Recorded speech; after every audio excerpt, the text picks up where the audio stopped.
Hello, my name is Kevin Biggins, Vice Chairman of the Retirement and Insurance Committee with FedEx Master Executive Council.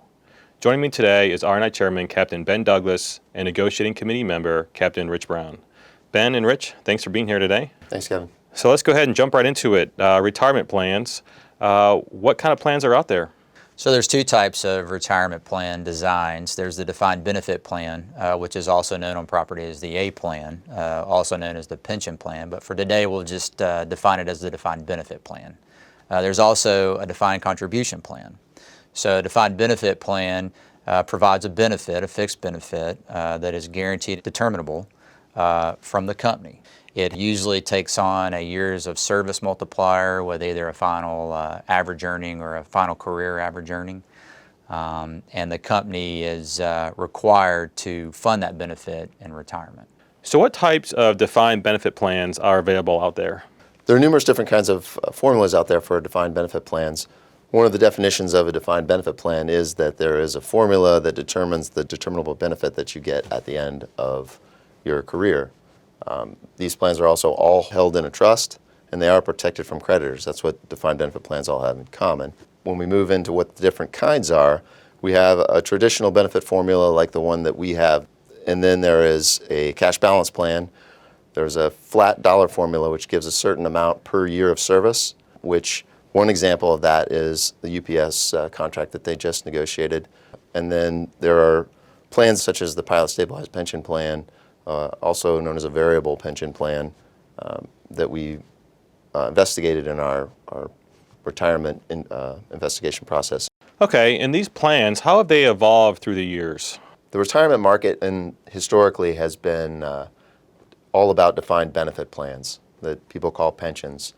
And initially it was all companies providing that salary to people basically after they retired, but there were no protections for the employee as far as the company funding that retirement properly. So if at some point the company just didn't have enough money to pay, then the employee was just kind of out of luck. So then in the 1970s, Congress stepped in and started writing some legislation that provided security and some funding requirements and regulations for these retirement plans to ensure that employees would get the retirement that they'd earned during their working life. And these regulations have continued to come even into recent years. But the downside to that for companies as far as their retirement plans go is that it's increased their liabilities that show up on their financial reports, and it's increased the regulations that they have to follow to keep these plans in qualified. So the unintended consequence of that has been it's pushed companies away from these defined benefit plans towards defined contribution plans, because that provides companies surety on exactly how much money they're going to have to put in. One of the problems with the traditional benefit plans is that the liability can change based on the laws that Congress has put into place and the rules that are required for them to determine those liabilities. So that amount of uncertainty in how much money the company is going to be required to put in is one of the things that companies really don't like about defined benefit plans, especially the traditional model that we have. Okay. And Ben, what is FedEx's history with their retirement plans? So Kevin, we initially started off in a defined benefit plan, both pilots and non-pilot employees. In the early 2000s, the company elected to move the non-pilot employees into a cash balance plan, which is still a defined benefit plan, but it reduces the risk of funding the plan in retirement for those employees. So once they left the workforce, they were no longer required to maintain that fixed benefit or account for that fixed benefit for those employees in retirement. Even since then, they have moved further, and as of 2020, new hires that are non-pilot employees are now in an all-defined contribution plan. So typically, as Rich mentioned, you move from a defined benefit model to a defined contribution model where the liability and the risk is all on the company in a defined benefit plan. The only risk that the company has in a defined contribution plan is simply defining the contribution. It's not guaranteed, a benefit is not guaranteed in retirement for the employee. We have both models, the defined benefit plan and the defined contribution plan.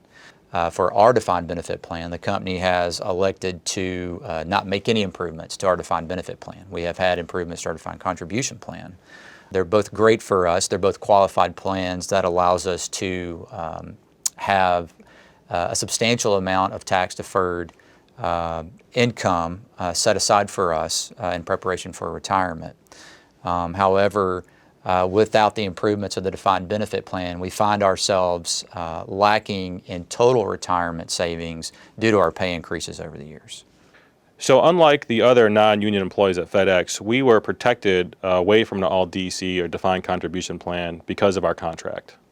That's true. Our contract protects us from any changes in our retirement plan unless we negotiate those changes.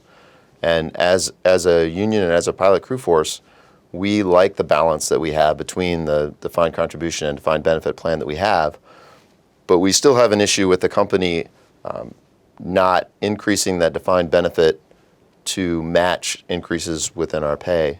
And we think that the company can afford those changes. Some of the large defined contribution plans that they've offered us are still expensive plans. What they don't like mostly about the defined benefit plan that we have now in the traditional model is the uncertainty of the amount of money that goes into it. So we believe that it's not too expensive for them to increase a defined benefit plan, and that there are ways forward for us to get those increases in a plan to increase the benefits to our pilots. Well, thank you, Ben, and thank you, Rich, for being here today. If you have any further questions, please contact us at ftx.alpa.org. Thanks again for watching, and fly safe.